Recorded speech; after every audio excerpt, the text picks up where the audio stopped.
on this, I want to turn to Ellin Bessner. She is the author of Double Threat: Canadian Jews, the Military, and World War II. And Ellin joins me now on FaceTime. And thank you for joining us. First of all, what's your reaction to the Prime Minister's apology?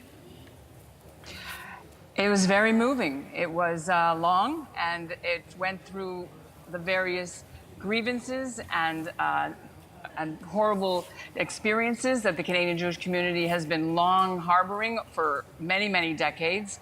And I think he hit all the right notes.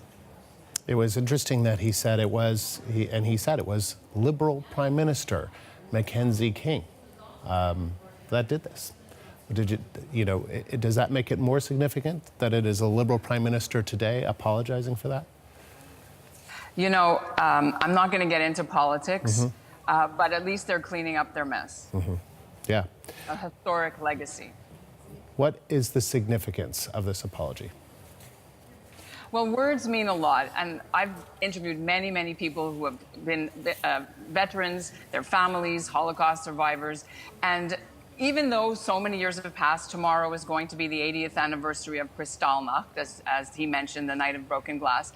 So words are important. Apologies, it's never too late to apologize. But as he said so eloquently, we have work to do. We are in a serious situation in the world right now where 75 years ago seems very, very recent, with Pittsburgh and the bombing, the attack in the synagogue. There's anti-Semitism on the rise. I personally have experienced hate mail just last week. I got this hate mail at my office in Toronto from a person saying that everything I've written about all the Jews who were in the war as soldiers, there were 17,000 Canadians who served in World War II, that it was all fake, that they were lies, that they bribed people. He used horrible language. Of course, I don't know if it was a he, and said it was, fakey rich Jewish boys paid people off to go to war. This doesn't end. It's never gone away. It's just now resurfacing because of the, economic problems and Donald Trump in the States opening Pandora's box, and everyone feels they're allowed to do this again. And we have to be very careful that, as he said, we don't go backwards into what happened in the 30s and 40s. And we have a lot of work to do. Today, I'm in Woodstock, and I speak at my various lectures across Canada about the legacy of the war and Canadians, Jews who served, 17,000. And I was very encouraged, I have to tell you, because when I was at that book table, one of the women came up to me and she said, "I want to hug you." And I said, "Why?" She said, "Because you're the first Jewish person I've ever met."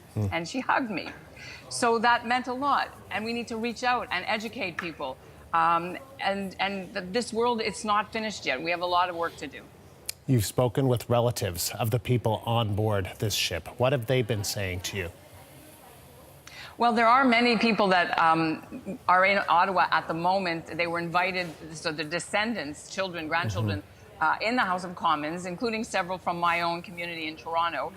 They're very happy to go. They've been waiting for this because they, unlike the Holocaust survivors from Bergen-Belsen or the Anne Frank story, their story's never been given any publicity. And they've had to live with this legacy for so long and never talk about it and never been recognized. So for them, going to Ottawa and being there today means a lot. They had to pay their own way, I have to say, but now they're getting reimbursed. But that's another story. Do you think this apology is it going to resonate with members of the community today in a significant way?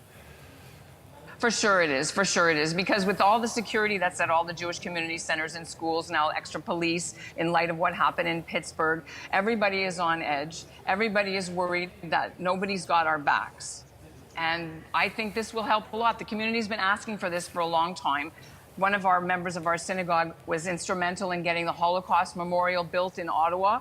They forgot to put the word Jew in the first time on the plaque, and then Trudeau's government changed that, so that's all right now. And it is Holocaust Education Week. And next year is the 75th anniversary of D-Day. A lot of the people who were in the war, the survivors, the veterans, are all dying off there. Many of them have gone. There's no one left to tell their stories about what it was like. So it's almost too late, but not too late. Ellin, appreciate you taking the time today. Thank you. Thank you. Ellin Bessner is the author of Double Threat: Canadian Jews, the Military, and World War II. We reached her in Woodstock, Ontario.